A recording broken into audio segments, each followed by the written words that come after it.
Welcome back, Chiefs Kingdom. You are back off of the bye week, and the Eagles are staring down your throats. This is going to be a lot of fun. Where do they go? Who do they want? And how do they get it done against the Philadelphia Eagles and the other Kelce, I'm going to call him. Welcome to RGR Football. This is Dan Harms. I'm Ryan Tracy. We're going to have a lot of fun tonight because this is Monday Q&A. It's your show. You guys are driving the bus. We're just along for the ride, and we'll tell you what we think about all of your topics and questions here tonight. Every super chat gets an answer, so if you want to get in the action, go ahead and get those in there. Those of you that are already subbed, you can also ask questions by putting some question marks before it.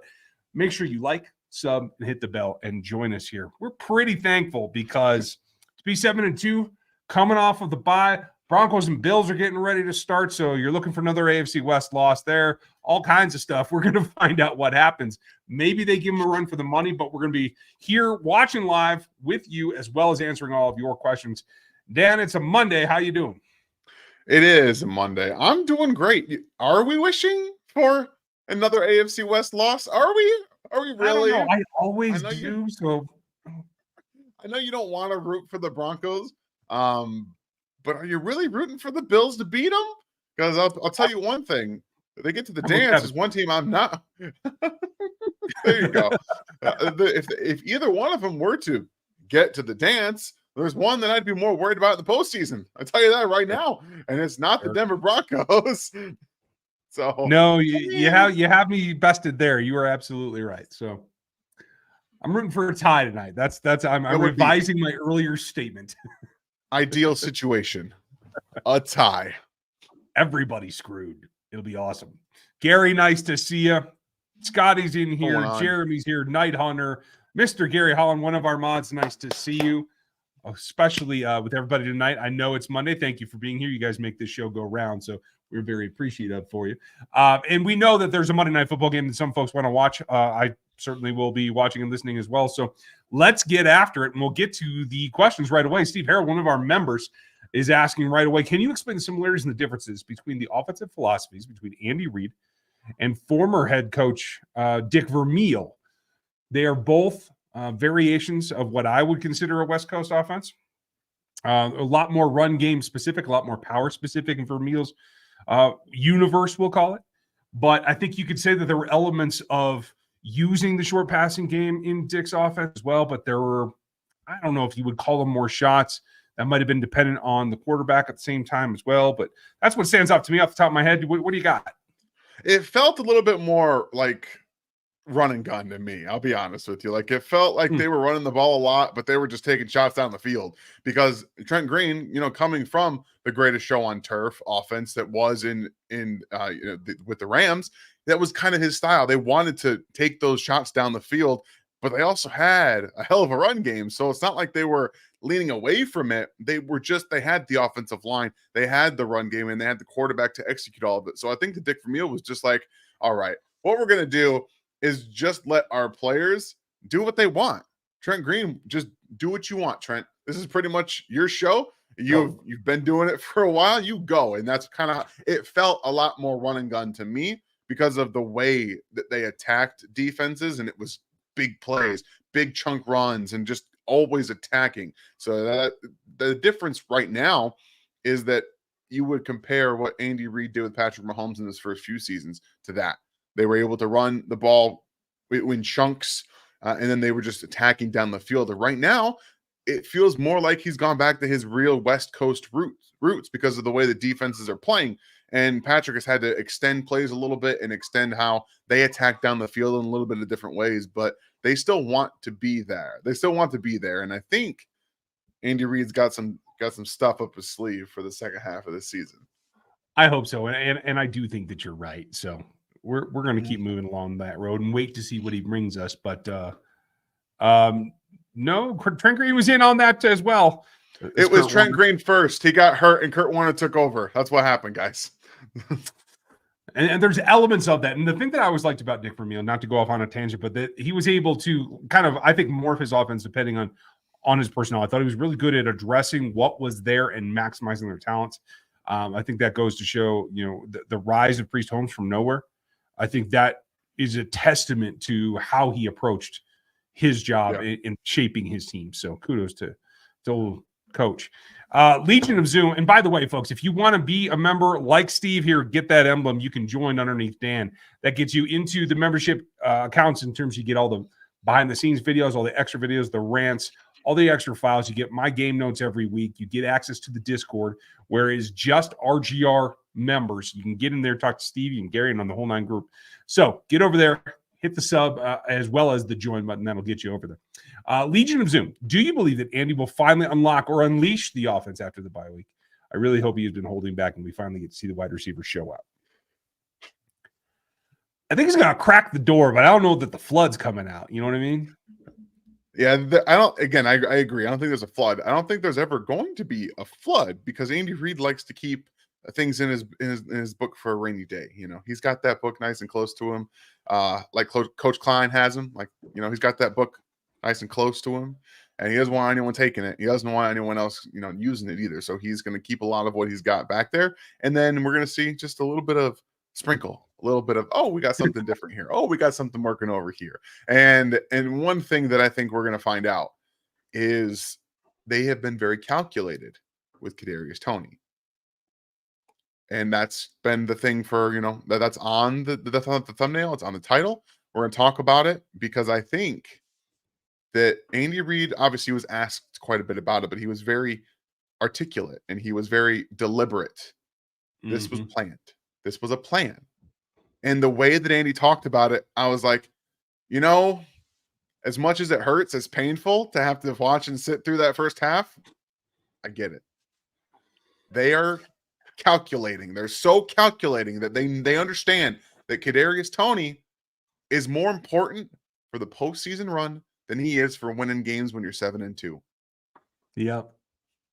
And it peppered him just enough to give a little bit of a spark. Yeah. And let the youngins play, and that's a good thing. We've been theorizing about this, is that just protecting Kadarius from injury. You know, Andy made it. If you didn't see his press conference today, we'll just, you know, kind of highlight it for you.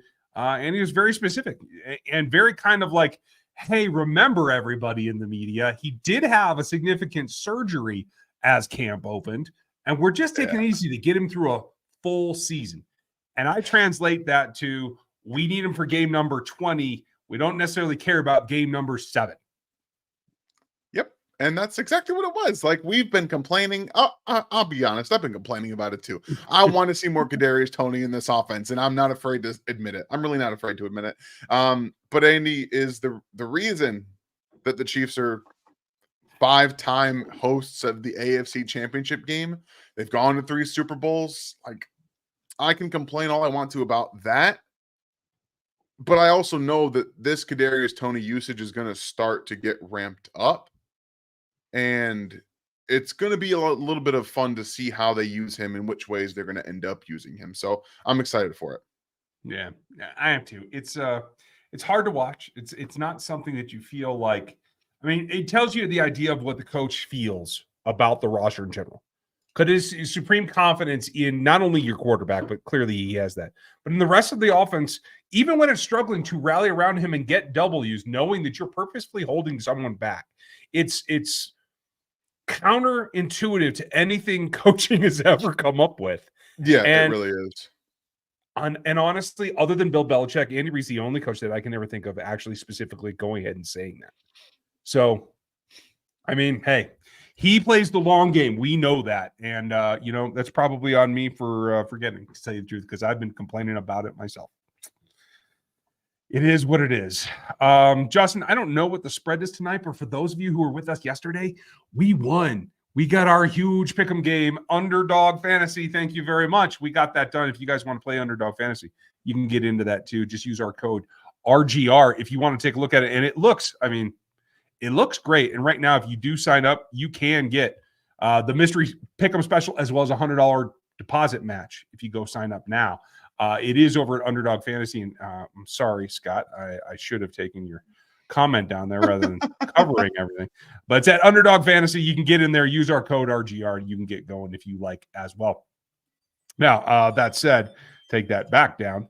And what we get to next is Scott's question. And it's, was the Dolphins game the end of their 9-game preseason, quote unquote?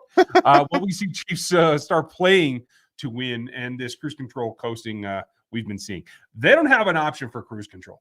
Cruise control might as well have been ripped out of the dashboard for this week. But there will be times because you still have the Raiders a couple of times. You still have Green Bay.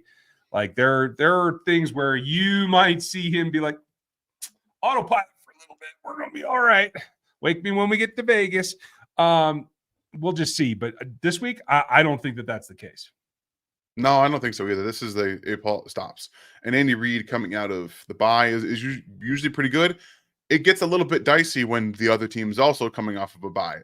You don't have a lot of, I guess that you don't have a lot of big enough sample size to really judge a team. But I think he's got 4 games coming off of a bye with the other team coming off of a bye, and I think it's 2-2 if I'm not mistaken. So he's got. It's not easy when other teams have time to prepare for you either. But this game is all hands on deck because I mean. Is it okay? So let's analyze that for just 1 second. It's an NFC opponent. It's not all hands on deck. It's not. But this is the best team in the AFC, in our opinions, and the best team in the NFC on a Monday Night Football game when there's nobody watching. Andy Reid's going to want to put on a show, I think, in terms of, hey guys, we're still here. Okay, yeah, we beat the Miami Dolphins in Germany. We've heard you guys talking a little bit about how our offense is not doing so good. Well, I think we're going to show you guys that we're doing just fine. I think that's what he's going to want to do. I agree. It's an open wound for the Eagles. Let's be real. They're going to bring everything they got, and it is going to be a reminder, hey, we got you last time, we're going to do it again. That's another reason why Kadarius Toney is on the cover of this video, because he and Sky Moore scored at will on 2 very, very easy plays that Andy Reid beat the Eagles on. It wasn't necessarily Sky and Kadarius. Those were scheme touchdowns. They were not a physical besting of coverage or anything like that. He just scouted you guys better, and they're going to want to make that known again. And I think Andy's going to make the point that, hey, we're still us. So I like it. Jacob, I think I know the answer to this, but Troy Franklin or Brian Thomas at the end of round 1, Dan, who squeezes into the end of round 1? Don't have a first round grade on Brian Thomas. It's Troy Franklin all day, and I think that you might have to trade up to get Troy Franklin myself. I don't know if you're going to be able to sit at the end of the first round and get him, specifically because I think we're going to see 7 to 8 wide receivers go in this first round. Lots of wide receivers. Crazy. I mean, crazy. So let's be frank. You're not insane. So Marvin Harrison Jr. is number 1. You have Neighbors too? Right now, I do have Neighbors at number 2. Okay. Then what do you got? So I don't have enough film on Rome Odunze. I don't have enough film to make an actual judgment. So until that, he's like a placeholder. 3-ish. I have him at 4 because I don't have film. I have Keon Coleman right at 3.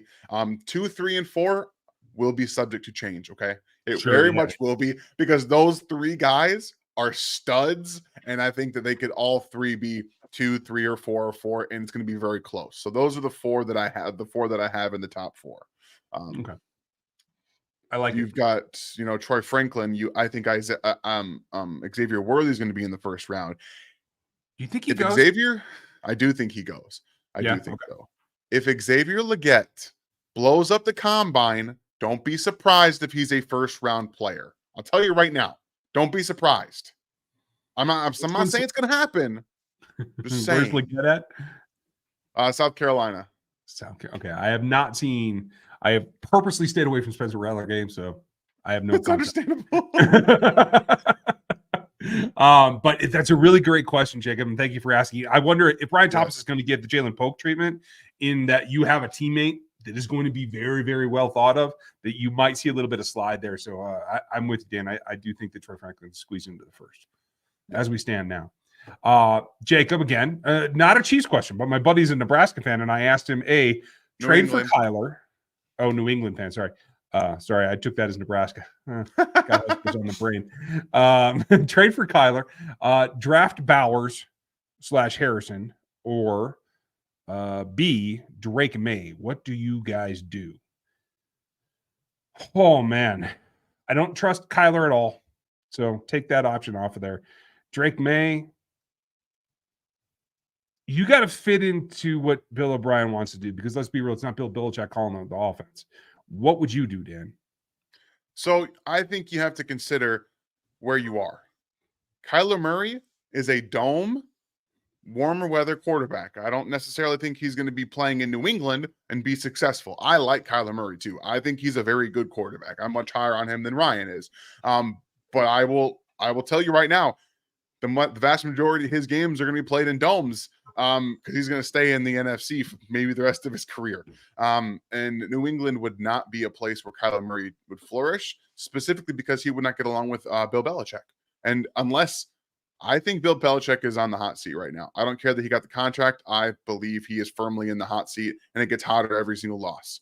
But regardless, let's assume that his tenure with Tom Brady has earned him at least another year. That's not going to work out with Kyler Murray. It's not going to work out. So it's going to be Drake May, the Drake May option for me. And you have to hope that he conforms to that opinion. But he will, I think he'd be a better colder weather quarterback. But at the same time, like, I got no problems with the Bill O'Brien system. They're going to run RPOs. They're going to, timing, ball placement, that stuff. Drake May can do that. He can stem plays, and he's a good athlete. So that would be the route I go. I think he meshes better with Bill O'Brien in that offense and in that weather in that stadium than Kyler Murray does. I can see that. The two guys that I thought of weather-wise, and not counting like where these picks are going to be, we won't know until we know. The two guys that I thought, A, have ability in cold weather, and B, have some form of characteristics like Tom Brady had. The two for me were J.J. McCarthy and Michael Penix, because I do think Bill Belichick's one of the few coaches right now that is okay with a statuesque, stay in the pocket type guy. And I know Penix ran for a touchdown this last weekend, guys. I don't care. He's still not. He also laid down for a sack as well. And as much as I like the kid, that boggers the snot in me. Yeah. It's wild. So you have to be prepared for that. I think most coaches today, the younger the coaching staffs get, the more they want the mobile guy. So it is going to be more of a niche fit, I think, going forward. I don't disagree with that at all.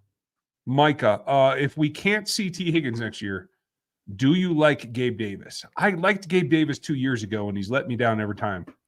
Now, that's not just talking fantasy, but I just don't know that he's reliable enough for Josh Allen, because you should arguably be able, with the things that Josh can do, be able to create leverage enough to make big plays, and I just don't see it. Let me ask you this, Micah. Do you like MVS? Because if you do, sure, Gabe Davis is a fantastic option for this offense. I don't like Gabe Davis. I don't like Marquez Valdes-Scantling in this offense, specifically because his one good trait, defenses are taking away. They don't let them throw the ball down the field. And they refuse to use MVS to do just about anything else in this offense. So no, I'm out on Gabe Davis, and they're not going to be able to sign T. Higgins. In my opinion, he's going to cost a lot of money, and they're not going to pay T. Higgins $20 million plus, guys. It's not happening. They better not. Oh my Lord! If they move heaven, we're going to have a whole discussion about how this offense has to change. What's up, Micah? What was your y'all's grade on Texans rookie Tank Dell on the draft, and how could Veach let him slip to the third round? Well, luckily, we have our boards from last year on tap for tonight. Let me see if I can pull them up. And let's see, there's Dan's, there's mine. I'll go first, just in case, because I honestly do not remember where I had Tank. Let me zoom in there. And wait, I'm not even sharing with you guys. It would help if I could actually share it. So, folks, you can always get our boards over on NFL33.com. That's where the posts live. And we'll take a look here. Let me zoom in. Oh, there we go. And where did I have him? I wanted to say fourth, but I might have been him off my board, actually. Yes, it appears that I did. Yes. He falls outside of my minimum thresholds, much like he does for a lot of teams. And that's probably why there was a big fall. Dan, where'd you have him? All right. So I had him right here, smidged in between Jonathan Mingo and Jaden Reed as a fringe second round guy. That's how good I felt about him after seeing him in at the Senior Bowl and just watching him. Again, we have to remember that going forward in today's NFL, these receivers are going to be able to play. Jaden Reed, another guy. I mean, he's slight, but he's closer to 6 foot. He wasn't as small as Tank Dell is. But this type of wide receiver, this mold, is going to find more success when you have the quickness and you have the speed and the ability to run good routes. It's not going to matter as much how big you are. You don't have to take those gigantic hits over the middle of the field like you used to be able to. So, yeah, he might deal with some injuries every now and then, but I was very high on Tank Dell, as you can see. But remember, the Chiefs drafted Rashee Rice in the second round and then traded up to get him. It wasn't a how could Brett Veach let him fall. They had Rashee Rice circled on their board, and they went to get him. Okay, yeah. So that was what that was. He's one of the bigger body guys, and you can see right there, like we have Mingo, Dell, Reed, and Rice all in the same area, and also a guy who caught a touchdown pass yesterday from Jameis Winston and mossed the guy, A.T. Perry, right there. We're talking about some guys that are successful in the NFL right now. On Jonathan Mingo, we're not going to talk about. Cedric Tillman, we're also not going to talk about. We're going to talk about these guys right here. You know what's cool, though, is looking at your list and then going back to mine.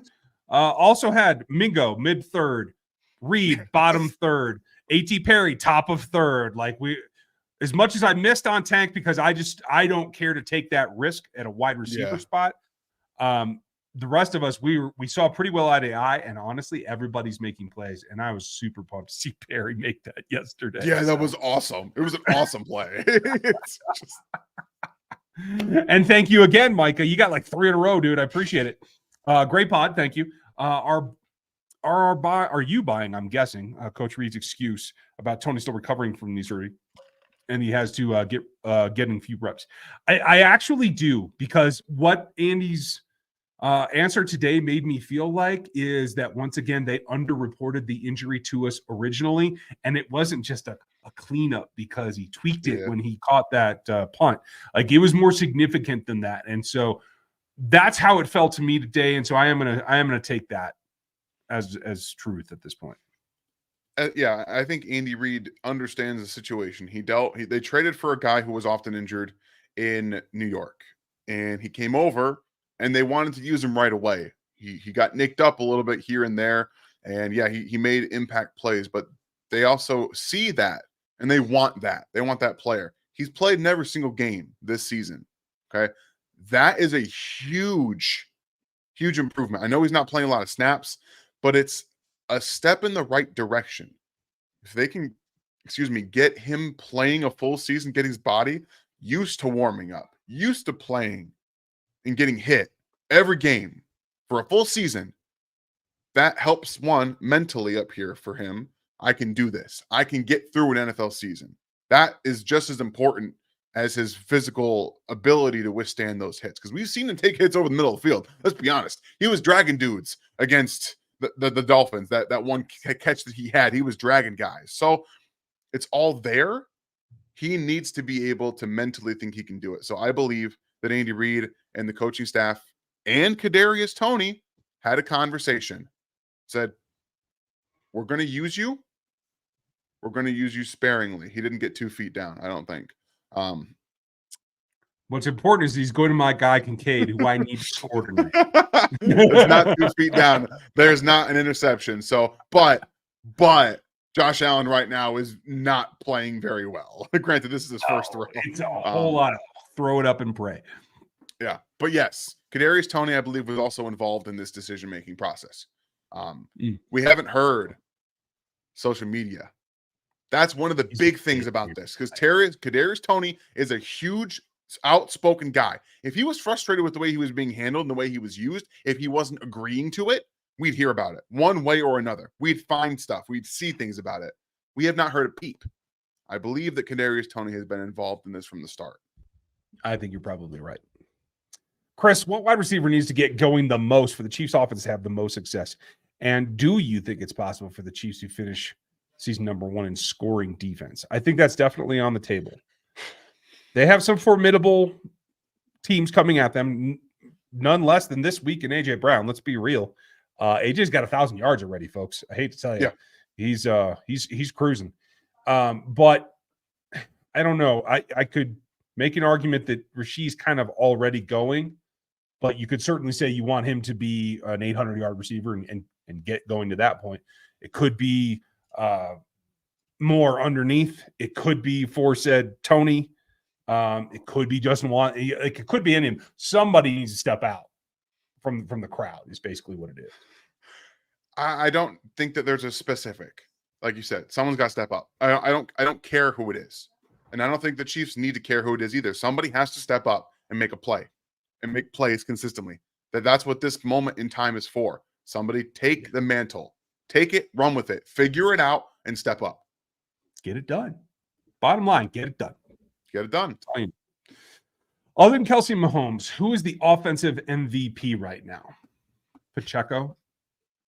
I mean, if we're going straight like weapon based, I think probably. I would say Joe Toney. Consistency, still elite level guard play. Just the Iron Man that is right now at guard in the NFL. I think that he's the guy I would pick because I can't give Pacheco the MVP to this team. He adds energy. Yeah. If he makes plays here and there, that's great. But I can't give it to a guy that that isn't featured. And Joe Toney plays every snap. And he's a part of the reason that Isaiah Pacheco breaks off those runs and can do some of those things. So for me, it would be Joe Toney, which if we're talking it, like that's not a great position to be in if we're having to give the guard a MVP that's not Patrick Mahomes or Travis Kelce. That is a fair point. And you guys know how I feel about PFF, but he's the 3rd graded guard in the National Football League, according to them. He has given up a few more pressures this year than he did last, but that's all right.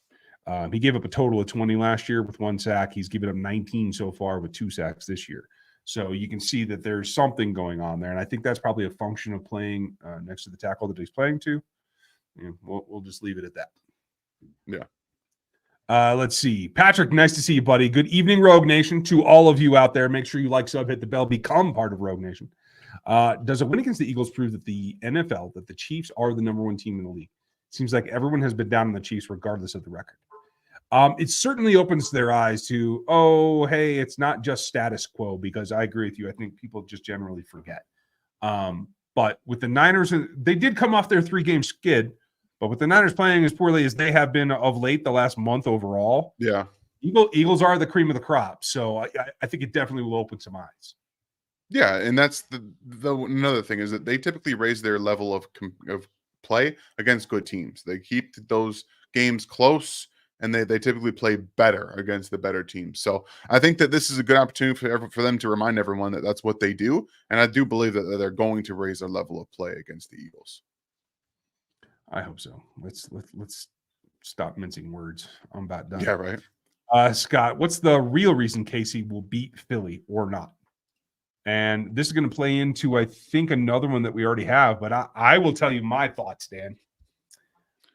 Because I think Juwan Taylor's going to win the battle of athletic versus athletic on that particular edge of the lines.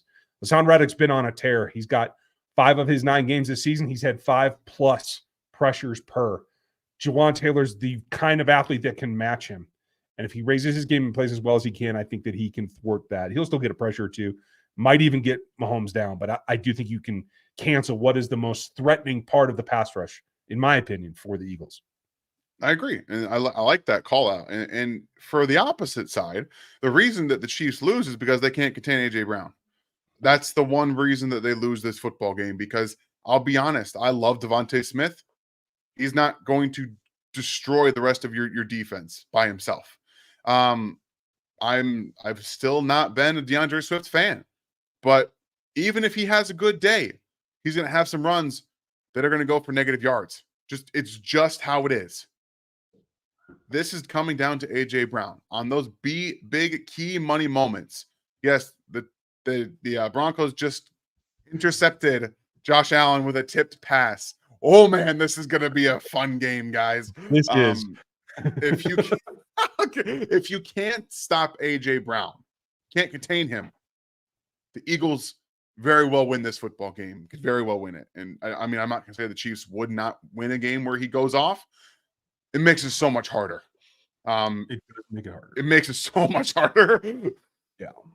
And I hope you guys can't hear that. I do live with a Bronco fan. She's pretty adamant. And her and the dogs just lost it upstairs. So that's why that reaction. We will get to that next one here in a minute. Metal Rocker, nice to see you back, buddy. I hope you guys are doing and had a great weekend. I certainly did. I hope you did too, Dan. I was looking for a couple of mocks, and they saw that they were mocking us to get wide receiver Mitchell or Xavier or the BYU O lineman in the first round. What are your thoughts? I think Dan said it last night, and I have not watched him specifically. But Xavier Worthy is heads and tails different than Donovan Mitchell. I wouldn't call him even close to a first rounder. Worthy, possibly. The BYU guy, nah. I don't know. I've only seen one game so far, and it was live. I don't have him as a first round grade. Do you? No, I don't. And when I get deeper into offensive line, which I'm going to, because right now I'm doing wide receivers, and we're getting pretty deep there, and we'll switch over to probably DB offensive line. I don't know. I got to figure out what I'm going to go next because I love doing the scouting stuff, guys. Like I love it so much. And I'm trying this offseason to work more with Brandon Thorne and learn a little bit more about offensive line play and how to scout and how to see things like that. So maybe we'll go to the offensive line, but I've seen a little bit of this BYU offensive lineman. I don't think he's a first-round player. We're probably going to say midday 2. I don't even – right now, again, initial impressions. I don't think the Chiefs are taking any one of those players in the first round. So I don't know. Okay. And again, I am with Ryan. Donnie Mitchell is not a first-round player.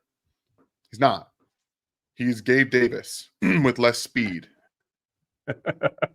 That's a problem, by the way. So yes. Okay, I won't disrespect him that way. He understands leverage a bit better. I don't think he's as good of a route runner as people think he is. I think that there was a couple routes where he's like, "Oh, that's nice to see. It's nice to see that." In the NFL, I don't think he's going to be able to do that as much. So I don't think he's that kind of player. But I don't think any one of those 3 guys lands in Kansas City.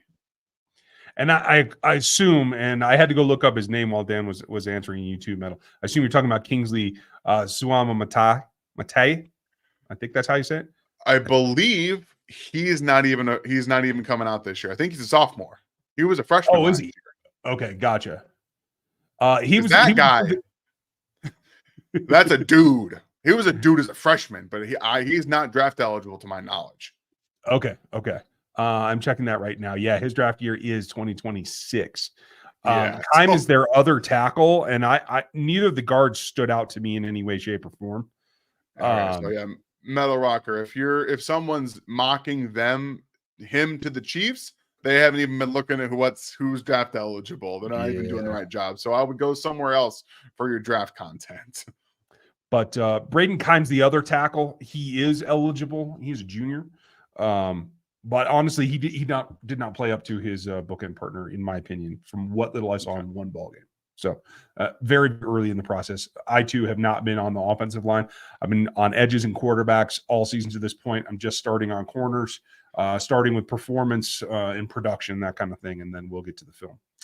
Quinn, unpopular opinion, think the defense is going to take a tiny step back and offense may get a giant step forward in the second half of the season. What do you think? Clint, it's not necessarily unpopular, and you're not wrong. They have more formidable opponents coming up. Even though the Bills want to seem to give it away tonight, they're still a formidable team. Josh always plays them tough. The Bengals are the same way. The Chargers are still going to charge and come after the Chiefs, and it's probably going to be less than a touchdown game against Los Angeles. So you're not wrong. And Dan doesn't disagree either. No, sorry, guys. Had some husbandly duties to do. So not on camera, please. Not on camera.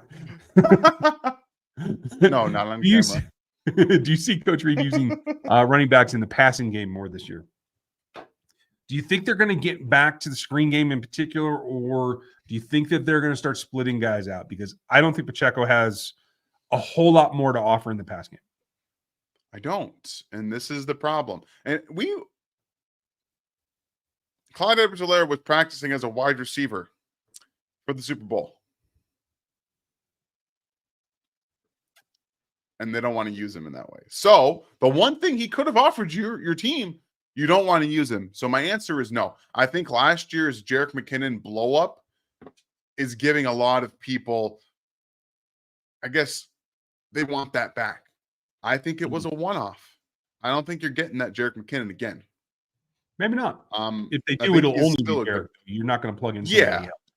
No, you don't have another pass catching back on this roster that you want to use, outside of Clyde. So it's Jerick, and if it's not Jerick, it's nobody.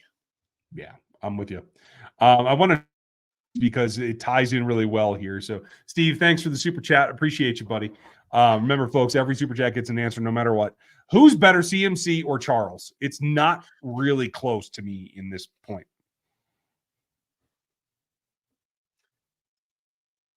I'm going to go ahead and think that you're going to say it's not close and it's Jamal, which it's very close, my opinion. It's very close. Yeah. They're both excellent receivers. Mm-hmm. CMC is a better route runner than Jamal Charles was. Mm-hmm. Jamal and CMC are pretty good between the tackles. I think Jamal's better. Did you say pretty good? Yes, pretty good. Okay. Jamal's best attribute was getting to the edge and getting upfield. He wasn't an elite between the tackles runner, but he was awesome. And I think they're very, very similar. But the edge goes to Jamal Charles because of his physical nature in between the tackles. And CMC is a good player. He's an excellent player. He's the best running back in football right now. He is. Jamal would run dudes over. He would just run them over still. He had that to his game. I also think his short area agility, not quickness, agility is better than CMC's. Absolutely. So I give the edge to Jamal. I do think it's close. I have more credence for what CMC does than you do, but it goes with Jamal. It's not that. It's that CMC is more of a receiver than he is a running back, whereas Jamal was, I would put it 50-50. And that's fine because CMC is the better receiver. I completely agree with you there. But I think in terms of impact on the game, I think that Jamal is the better player, and I don't see it as terribly close. We'll see if longevity changes that. But Jamal, in my opinion, after Walton Payton and James Brown, Jamal Charles is the best running back to play this ball game, in my opinion. And the problem with that is that we don't have any evidence of it because he unfortunately got hurt. I believe that if Jamal Charles could have been healthy, yes, he'd go down as one of the all-time great running backs to ever play. Unfortunately, we don't get that. It's all projection based and what our eyes say. Really? He got and CMC already. I wish it was enough. I wish because he'd be getting the Hall of Fame. Not agree with me. Yeah, exactly. That's all right. That's where I'm at, and you are absolutely justified in your opinion because CMC is that damn good. I see a difference. No big deal. I understand. We got that one. Predictions tonight. Just based on what we're seeing here, I mean, the Broncos are going to put up a fight. They were able to hang in there long enough to beat Mahomes. I don't see why they couldn't do it to Josh Allen. Yeah, me either. I actually have this as the Bills winning, but the Broncos keep this close. I think that they cover the spread, which I had, I think, at 6.5. Which was a big number for how their defense is playing and how the offense for the Bills is playing. So I have this as a close game, and I think Denver keeps it close all night. Yeah. Let's see here. Next. Dogs Flavor. Going rogue, I appreciate that. What grade do you give Patrick Mahomes this year? On the Patrick Mahomes scale, I give him probably a C+. Compared to his other seasons, to him being him. Compared to everybody else in the league, he's an A-, basically. I mean, you got to be real. Yeah. This is a C+ Patrick Mahomes offense right now. He's making some misses. He shouldn't miss, and that he has kind of told us that he shouldn't be missing as well. He's been kind of open about how things aren't going the way that he'd like them to go either. And the deep passing game has been very much taken a step back from even last year, where they were making some misses downfield. So Andy Reid, Patrick Mahomes, I think coming out of a bye are going to have a much better process going through. And I think we're going to see Patrick play better football as it nears closer to the postseason, because he's going to realize the same thing. This is not about winning games in October and September. This is about winning games in December and January. And that's when Patrick's going to play his best ball. Agreed. What's up, Knicks fan? Hope you're doing good, buddy. What's going on, man? I'm gonna let you answer this one because I've addressed it before, and I can't talk about it again without getting pissed off. So we all answer this question because they don't want to fire off and knock the snot out of people. They don't want to do it. They just don't. Okay, it's very obvious to me. Yes, Patrick Mahomes should have the ball in the majority of these, but you want to know what would be nice? If you didn't have to give it to Patrick, if you say, hey, we have an offensive line that wants to kick the snot out of people and we can get 1 yard on 3rd and 1. I've seen the Broncos do it. I've seen the Raiders do it. I've seen the New England Patriots do it. I've seen every team in football do it, except the Chiefs, who had to have Sky Moore run a route out of the backfield to get a first down on 3rd and short against the Miami Dolphins.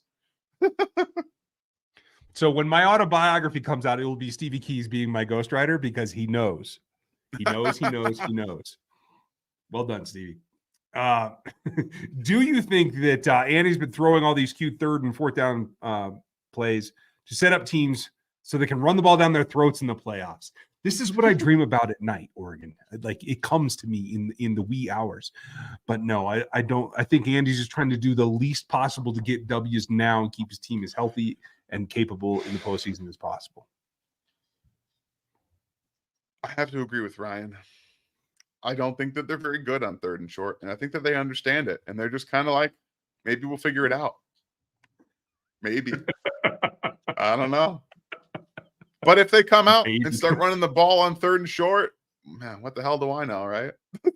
I mean, they've surprised us before. So, I mean, I'd like to hope that at some point they'll put the dedication. And I really do feel that it is a week-to-week preparation thing in terms of the number of reps that you dedicate to it. And I think at some point it may become a matchup that they really want to emphasize it, and they can.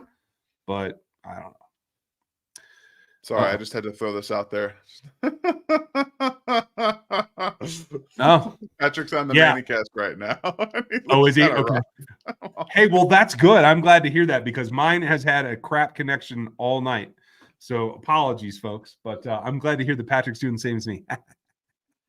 What seems to be a major problem seems to be execution. Could that be the EB effect that the Chiefs are missing? Possibly. I would say that it's even more so in the reaction to that. It's not the fact that you didn't execute. It's when you didn't execute. EB was the guy that was going to hold you to the fire and hold you accountable. And I wonder if some of that fire is missing a little bit. My big pushback on this is 2021, when they had tons of execution issues, tons of tipped balls for interceptions, tons of drops. Who was the offensive coordinator during those execution problems? Who was the offensive coordinator last year when the execution problems started early in the season? Once again, and they had execution problems on every single. Who was the offensive coordinator then? It was Eric Bieniemy. This team has an execution problem. Whatever it is, they can't mentally stay within each play all the time. Maybe it's just because they don't care about regular season games. You know what? I don't blame them all that much. But I would like to see it go away. Every other coach in the league just started twitching. Like, that's what it's all. No, it's not what it's all about. That's exactly. It's not. Oh, Greg. So is there a left tackle late in the first round worth taking that fits the Chiefs mold?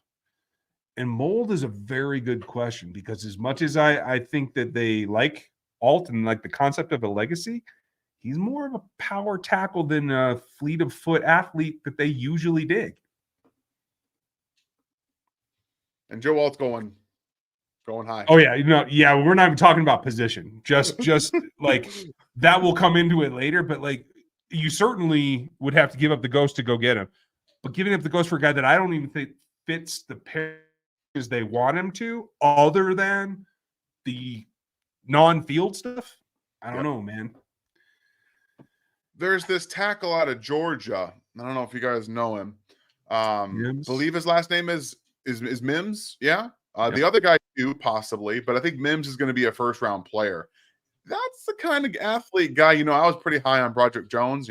So is Ryan, our offensive tackle, one in this draft class. You want to know what he's doing for the Steelers right now? Oh, he's dominating. Look at that. He's dominating. So, yeah. You want to get a yard on third down? Go get Broderick Jones, for the love of God. We like some of these big, strong, athletic guys out of Georgia. They know how to do it right. So, yeah, go get the guy out of Georgia. You know what's funny is Mims has had to fill in at times over the last couple of seasons, both the championship years, when either Broderick had missed or the other right tackle whose name just escaped me for some reason. But so he's gotten peppered in. What's that? Amos? Possibly. Yeah, that it's sounds something familiar. like that. It's close. So he's gotten reps. Like he's contributed to both championship games. It's just that he had older guys ahead of him. And so I think he's really somebody that's under the radar right now for a lot of people. But I think pretty soon he's going to be right on top of where everybody's thinking. Yeah. And he can move. I wouldn't say he's necessarily exactly in the Chiefs mode, but he can move. There's a pad level issue there, if I remember correctly, just from my early notes.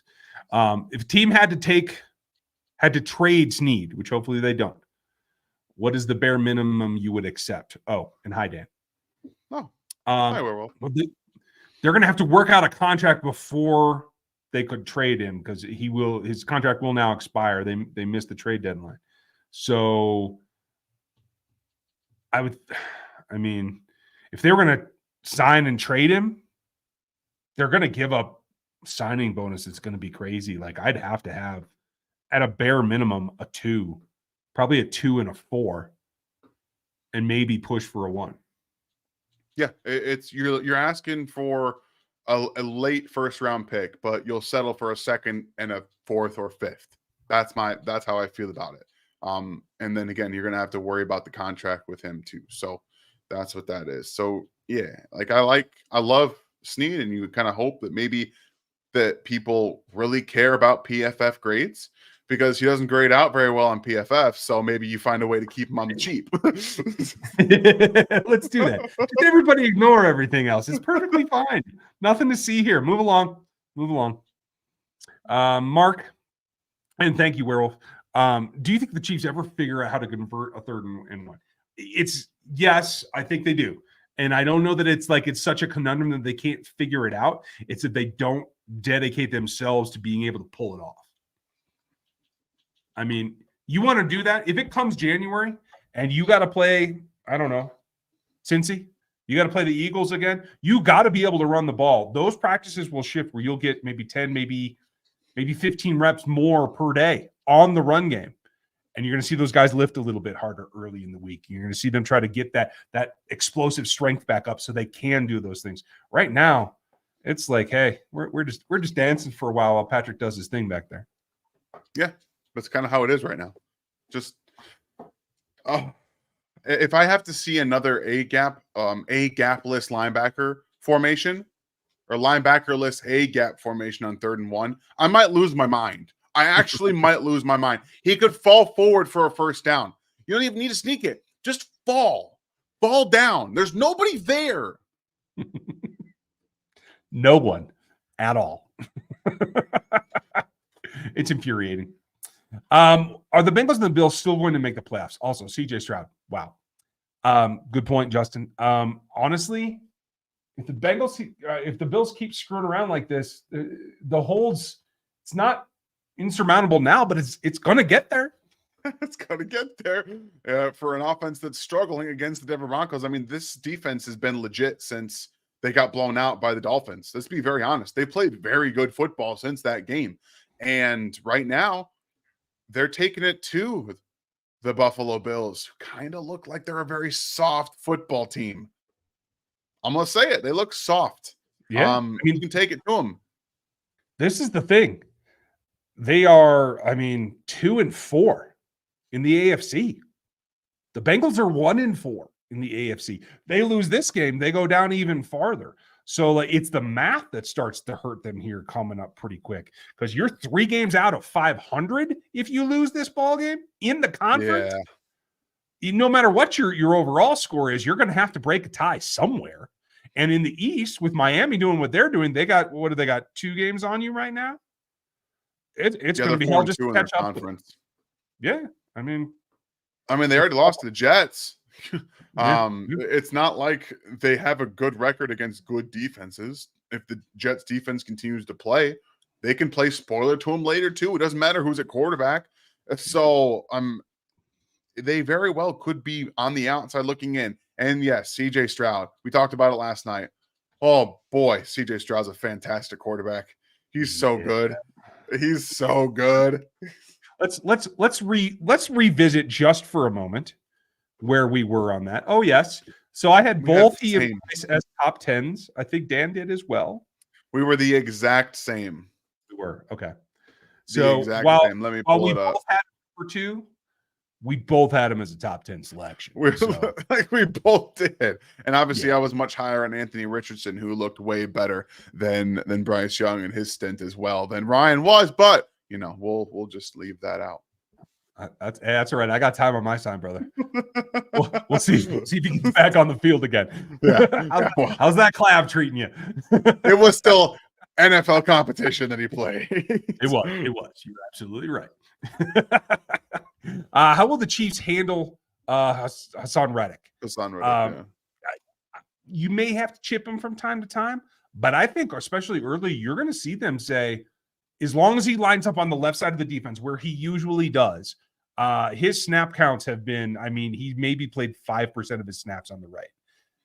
Could they try to take advantage of that because he's more fleet of foot than Donovan Smith is? Sure. But generally they do that. So I expect him to play on the left and go against Jawan Taylor. I think they're going to let it go at first. Yeah, I think so. And I hope they do. I think Jawan Taylor could beat him.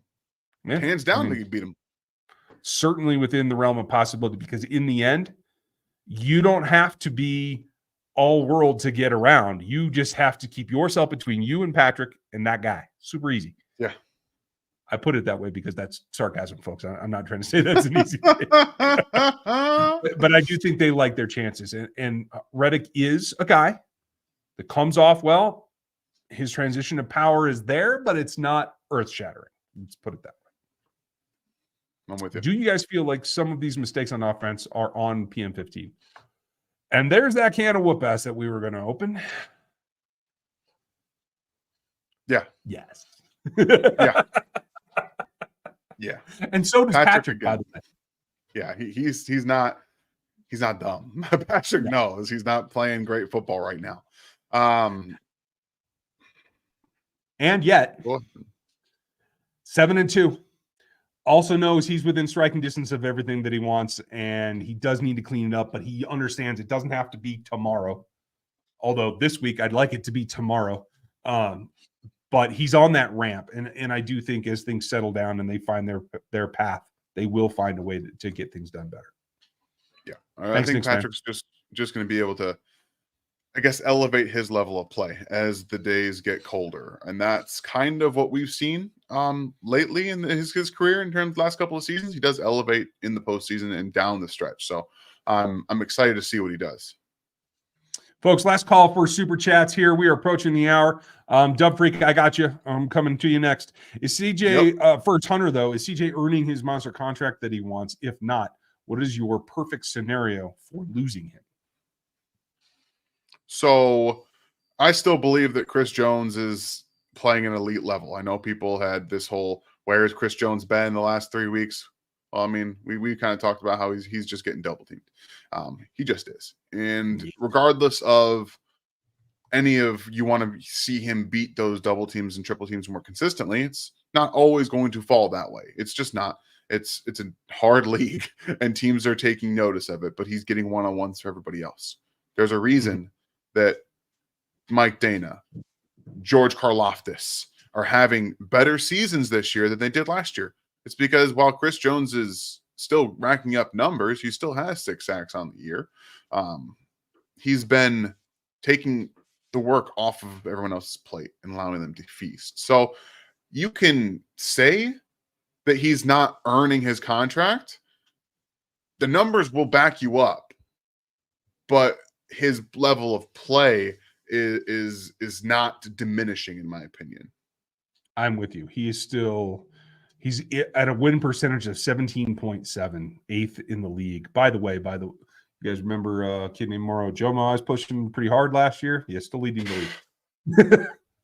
It's got to be playing like almost not at all. Well, that's true. Fair enough.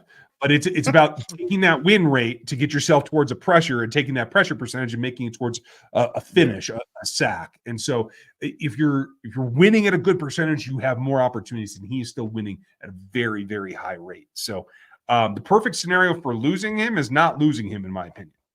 I love the perception that maybe he's having a down year because that makes him cheaper. So exactly. I would like to see him back. Beautiful. Thanks, Hunter. Appreciate it. Perfectly. Dub Freak, thank you. Do you think keeping Dana and Sneed is possible next year? Also, next offseason, do you see us considering our wide receiver and roll with 5 instead of 7? All depends who steps forward on the wide receivers. Somebody's got to be a go-to target. Right now, I don't see one. But what do you think about Dana and Sneed? You can. Again, if the numbers continue and the grades continue to degrade L'Jarius Sneed, you'll be able to keep him at a relatively cheap price. And again, if he wants to stay in Kansas City, that's something that he only him, his agents, and the team know. That's the only people that know. We don't know that. I would imagine he wants to stay in this defense. It's perfect for him. Mike Dana is also one of those guys that I would think to stay in Kansas City. Homegrown 5th-round draft pick, having his best season. But again, if he gets double-digit sacks, we're talking about him pricing himself out of Kansas City. They are not going to pay a lot of money for Mike Dana as much as they would love to have him because it's a contract years undefeated thing. You go get your money, guy. I'd love go get paid, Mike. Go get paid. It's not going to be in Kansas City. Yeah. I mean, they'll be happy for him. It'll be sad to see him go, but if he makes that level of contract, he should go do it. So yeah, cheers to him. Chris, thank you, buddy. Cheers. The Chiefs are like a funny car at the starting line instead of Formula One car getting full speed. Yeah, I don't know. Remember that movie where they put the Beetlebug shell around like a sports car? That's what it feels like to me. Like they're just gonna rip it off one day. The Ferrari will be there. So I watch drag racing. Funny cars are faster than Formula One cars. They are. They get up to top speed faster than Formula One cars. So I'm having a hard time with this analogy because they go so much faster. It's just in a straight line. So maybe that's what he means. Fast starts, but not following through. Like last week when all the offense was in the first half, and then it slowed. Maybe I don't know. I'm trying to figure out what the analogy is, to be honest with you. But the fast starts aren't typically what work for them. Like they don't typically have fast starts. So maybe I'm just misreading the entire question. I don't know. Hey, I could be. I'm sorry. Reading's always a challenge. After this year, I can see CH and MVS 2 and the Chiefs revamp the wide receiver. Yeah, I think both of them will be moving on after this season. Absolutely. Brian, you think Adunze, wide receiver from UW, will be available in the 3rd? Hell no. He'll be available at a 3rd, meaning the 3rd pick. At 3. That's about it. No, I have him. Dan and I disagree at this point, but again, we've only done preliminary stuff that we're basically watching live. I have Adunze number 2 behind Harrison right now.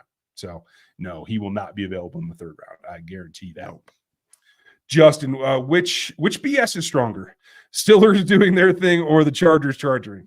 Yeah, well, still Chargers. I mean, I mean, at this point, the Chargers aren't BSing. That's just who they are. The Steelers are absolutely BSing their way to a 6-3 record right now. Like, it's 100% stronger BS than the Chargers just being who they are naturally on the inside and who they're always going to be. I'm going to look up this next one because Mike's asking a good question, and I don't remember. Okay. I think the answer is no. And game speed, I think, is more important. And I believe that Jamal was faster than CMC on the field. Yeah, he's faster all the way around. All the way. I'm just looking to prove it with a number, and I'm not coming up with it right away. But I'll circle back to that if you take Chris's. All right, Chris. Thank you. I heard Sammy Watkins tried out for the Colts. Any interest? Or the Colts? No, any interest? The Chiefs signed him for the second part of the season.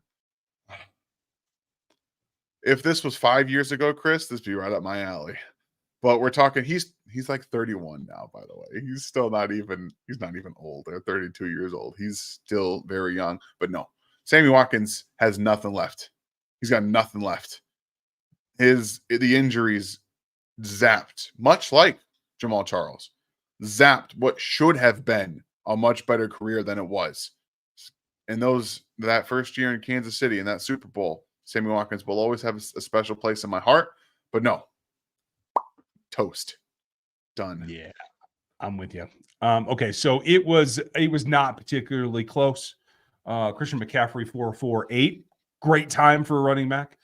Jamal Charles track speed 4.37. Yeah, I mean, Jamal was different level of speed, guys. Which is funny, like a great story in the late 90s. Yeah.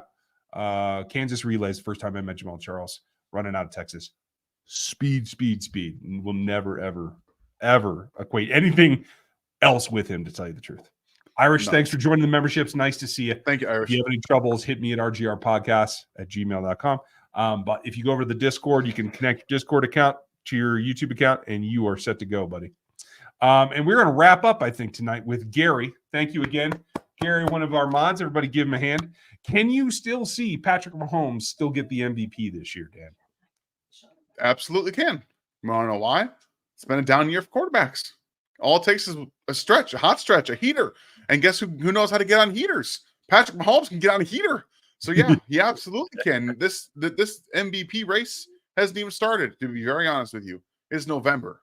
It's early November. Long time of football left to play. It is all going to be highlighted from here. We're going to wrap it with that one. Hold on. There's a couple other questions. Let's get those into. They use a work in progress. I'm not excited, and I'm not disinterested either. It's hard to tell. He's like the back end of the rotation right now. And he was always a pass rush specialist guy, but they don't need him right now. So he's not playing a ton. Yeah. Michael, I don't think Jarvis Landry can help you exploit anything on offense. There's enough guys. I don't think that you'd pay him myself. They have enough guys to come on third down and throw a pass. So, yeah, I'm good. Nice. Thoughts on Cleveland, Houston, and Minnesota making strong playoff pushes? Kudos to Josh Dobbs. I don't know if this is sustainable. Let's be real. Cleveland, I do think so. Houston, Stroud could hit a wall, but he feels really solid to me. So I think that that's more likely than not, but it's not as good as Cleveland, in my opinion. No, Cleveland's got the best case. If Deshaun Watson plays football like he played his last half of football in that Ravens game, they're legit. They're a legit team. That defense is scary good. Houston, their defense is ascending. It's young still. It's a very good story. The best story in the NFL this season is Josh Dobbs. It's zero. It's not close. Again, go look at the odds on Kevin O'Connell to win Coach of the Year. I know Dan Campbell is the favorite and likely does win. If they make the playoffs with Josh Dobbs as their quarterback, he is so live to win. He's like the seventh. He's like the seventh odds, seventh favorite odds coach to get it. And I think that he is the guy to look at if you want to find a head coach that wins this. It's not Dan Campbell. I like it. That's a very good point. And Arg, are our offensive issues more coaching related or player related? If both, then what % would you put on coaches and what % on players? I think it's 60-40 players myself. I'm going to go probably 70-30 players to coach because they have one of the great offensive line coaches in the NFL. Andy Heck is not just well respected, he knows what he's doing. He has crafted some excellent offensive lines, and right now they're having some execution problems on the offensive line, whether it's a missed block, whether it's not picking up stunts. That's not coaching related. That's just them not seeing it. It's eyes. It's turning your eyes, turning your shoulders to the side, not picking them up. Like that's Trey Smith. Don't turn your shoulders all the way. You can't turn. Right. You can't turn perpendicular to the field ever. You can't do it. It's not possible to be able to do that stuff. So I put 70 on the players. I would say 30 only because they could probably put them in better positions. Agreed. I'm with you. Gary, you guys should make a law firm. Thank you, Gary. That would be great. Art thinks Texans will win it if they keep going. D'Amico Ryans deserves credit. Doing a hell of a job. Let's see who else. Who else? Oh, Stroud for MVP. I'm a long way from saying MVP. Long way from saying MVP. It's the big talk right now because he just beat the Bengals. But if he keeps the trajectory, he'll be in the conversation. But no, he won't win the MVP award. Okay, fair enough. Let's see what happens. We'll revisit this in a week. All right. Enjoy this ball game. I have no idea what the score is, but we're going to go find out. You guys have a great night. Tomorrow, we got Seth, we got Gary coming. We got more from us this week. We have the film. We have everything that you want. And I'm looking forward to this game in particular, so we might have something extra. You'll also have some behind the scenes for you members to this week. Not today, but this week. And I'm looking forward to it. So please like, sub, hit the bell. Remember, if you want to get in the action on Daily Fantasy Sports, hit Underdog Fantasy with our code RGR and help us out. We appreciate you guys very much. Thank you to every new member and every super chat tonight. You guys are the greatest. Enjoy it, Chiefs Kingdom. We'll talk to you tomorrow.